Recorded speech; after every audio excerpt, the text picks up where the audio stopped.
Welcome to our YouTube video, Punishment in China Throughout History.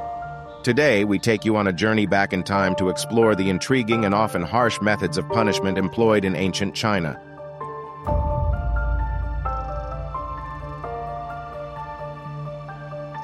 Penal labor, also known as forced labor, has a long history in China, dating back centuries. It has been used as a form of punishment and a means of labor exploitation. Over the years, penal labor has been utilized in different sectors, with prisoners performing tasks ranging from farming and construction to manufacturing and mining.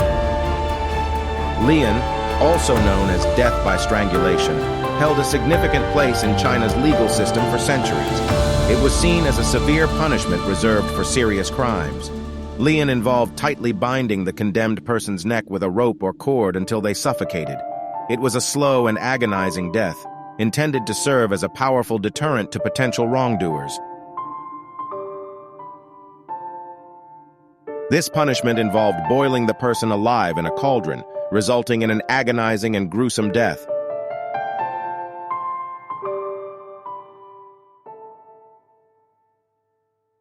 The method of execution involving elephants was more commonly associated with ancient India and certain Southeast Asian kingdoms rather than China.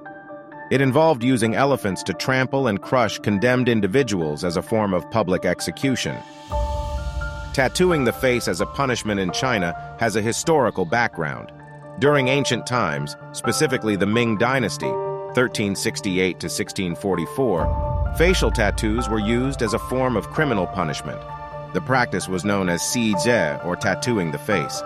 Criminals who committed severe offenses or were repeat offenders would have their faces tattooed with characters or symbols denoting their crimes. This served as a visible mark of shame and social stigma, making it difficult for them to reintegrate into society.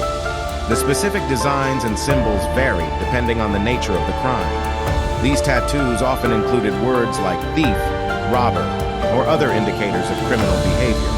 The purpose was to publicly mark individuals as lawbreakers, ensuring their social exclusion and discouraging others from engaging in criminal activities.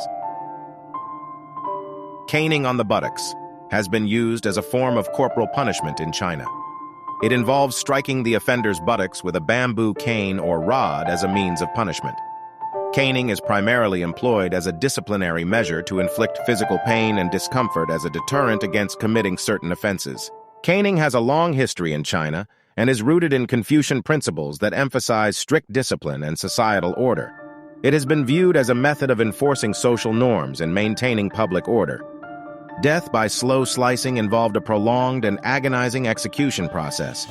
The condemned person would be subjected to multiple cuts or slices on various parts of their body over an extended period, often with a focus on limbs and major organs. The intention behind this punishment was not just to cause death, but to inflict extreme pain and suffering on the condemned individual as a form of retribution or as a deterrent for others who might consider committing similar crimes. The execution would typically be carried out in a public setting, where spectators would witness the punishment.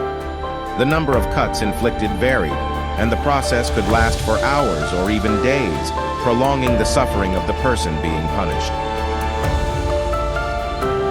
The tiger bench is a painful and physically demanding punishment where the person is forced to sit on a long, narrow bench with their legs tightly bound and extended straight out. The victim's legs are tied or clamped to the bench, with their hands usually tied behind their back. The bench is typically elevated, placing additional strain on the person's legs. The duration of the punishment can vary, but it is often prolonged, ranging from several hours to days. The extended period of time spent in this uncomfortable and painful position adds to the overall suffering.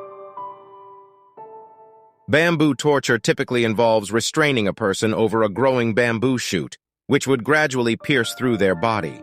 The sharp and fast growth rate of bamboo adds to the intensity of this alleged punishment. The intent behind such a punishment would be to inflict extreme pain and suffering upon the victim. It's important to recognize that bamboo torture may be more prevalent in fictional works, legends, or exaggerated stories, rather than being a commonly practiced form of punishment. Historical records that provide concrete evidence of bamboo torture in China are limited. Lingqi was officially abolished in 1905 in China during the Qing dynasty. following significant debates and growing opposition to its inhumane nature. The practice was considered barbaric and inconsistent with evolving ideas of justice and human rights.